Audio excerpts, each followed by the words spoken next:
Welcome back to swipe stream.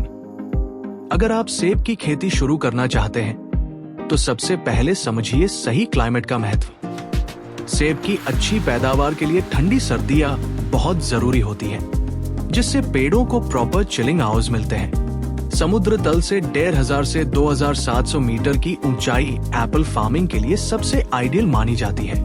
कम बारिश और अच्छी धूप मिल जाए तो फसल की क्वालिटी और भी बेहतर हो जाती है। आगे इस वीडियो में हम आपको बताएंगे पूरा प्रोसेस। अब बात करते हैं एप्पल फार्मिंग के सबसे इंपॉर्टेंट फैक्टर की, चिलिंग आवर्स। चिलिंग आवर्स का मतलब होता है वो कुल समय जब टेम्परेचर 0 से 7 डिग्री सेल्सियस के बीच रहता है। सेब के पेड़ों को हर साल एक निश्चित चिलिंग आवर्स की जरूरत होती है ताकि वे सही तरीके से डोमेंसी से बाहर आ सके। आमतौर पर एप्पल वैरायटीज को लगभग 800 से 1500 चिलिंग आवर्स की आवश्यकता होती है। अगर चिलिंग आवर्स पूरे नहीं होते तो फ्लावरिंग अनइवन हो सकती है, फल छोटे रह सकते हैं और प्रोडक्शन भी कम हो जाता है। वहीं सही मात्रा में चिलिंग मिलने पर पेड़ों में हेल्दी बड्स बनते हैं, फ्लावरिंग एक साथ होती है और फ्रूट क्वालिटी भी काफी बेहतर होती है। इसलिए एप्पल फार्मिंग शुरू करने से पहले अपने एरिया के चिलिंग आवर्स जरूर चेक करें, क्योंकि यही फैक्टर तय करता है कि आपकी फसल कितनी सक्सेसफुल होगी। अब बात करते हैं एप्पल फार्मिंग के एक और महत्वपूर्ण फैक्टर की, टेम्परेचर। सेब की खेती के लिए आइडियल टेम्परेचर बहुत जरूरी होता है। ग्रोइंग सीजन के दौरान 21 डिग्री सेल्सियस से 24 डिग्री सेल्सियस का टेम्परेचर सबसे बेस्ट माना जाता है, क्योंकि इसी रेंज में फ्रूट्स की ग्रोथ और क्वालिटी दोनों अच्छी होती है। वहीं सर्दियों में लो टेम्परेचर पेड़ों को डोमेंसी में जाने में मदद करता है, जो अगले सीजन की हेल्दी फ्लावरिंग के लिए जरूरी है। अगर टेम्परेचर बहुत ज्यादा बढ़ जाए तो फल जल्दी पक सकते हैं, साइज छोटा रह सकता है और क्वालिटी भी खराब हो सकती है।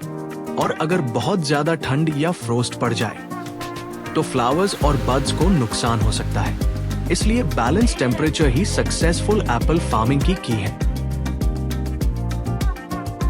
अब बात करते हैं एप्पल फार्मिंग के एक और इम्पोर्टेंट फैक्टर की, सनलाइट। सेब के पेड़ों को अच्छी ग्रोथ और हाई क्वालिटी फ्रूट्स के लिए भरपूर धूप की जरूरत होती है। एक दिन में करीब 6 से 8 घंटे की सीधी सनलाइट सबसे आइडियल मानी जाती है। अच्छी धूप मिलने से पेड़ों में फोटोसिंथेसिस बेहतर होता है, जिससे फ्रूट्स का साइज, कलर और स्वीटनेस काफी इंप्रूव होती है। अगर सनलाइट कम मिले तो फल का रंग हल्का रह जाता है, टेस्ट भी कम मीठा होता है और प्रोडक्शन पर भी नेगेटिव इफेक्ट पड़ता है। इसलिए ऑर्चर्ड लगाते समय ये ध्यान रखें कि पेड़ों को खुली जगह में लगाया जाए, जहां पूरे दिन अच्छी धूप मिल सके। अब बात करते हैं एप्पल फार्मिंग के एक और जरूरी फैक्टर की, रेनफॉल और ड्रेनेज। सेब की खेती के लिए सालाना लगभग 1000 से 1500 mm रेनफॉल आइडियल मानी जाती है। बारिश पेड़ों की ग्रोथ के लिए जरूरी है, लेकिन ज्यादा बारिश नुकसान भी कर सकती है। अगर पानी खेत में जमा हो जाए तो जड़ों में सड़न, रूट रॉट हो सकती है और पौधे धीरे धीरे कमजोर होने लगते हैं। इसीलिए अच्छा ड्रेनेज सिस्टम होना बहुत जरूरी है, ताकि एक्स्ट्रा पानी आसानी से बाहर निकल सके। साथ ही पानी का सही बैलेंस बनाए रखना भी जरूरी है, न ज्यादा न कम। हिमाचल, कश्मीर, उत्तराखंड ये हैं भारत के सबसे बेहतरीन रीजन्स एप्पल फार्मिंग के लिए। इन क्षेत्रों में ठंडी सर्दियां, सही चिलिंग आवर्स और परफेक्ट एल्टीट्यूड मिलता है, जो सेब की खेती के लिए आइडियल होता है। हिमाचल प्रदेश में शिमला, किन्नौर और कुल्लू, जबकि कश्मीर में भी हाई क्वालिटी एप्पल्स उगाए जाते हैं। इन जगहों का क्लाइमेट बैलेंस न ज्यादा गर्म न ज्यादा ठंडा फ्रूट क्वालिटी को बनाता है प्रीमियम। अगर आपको ये वीडियो हेल्पफुल लगा हो तो लाइक करें, कमेंट करें और चैनल को सब्सक्राइब करें। Swipe stream. मिलते हैं अगले वीडियो में।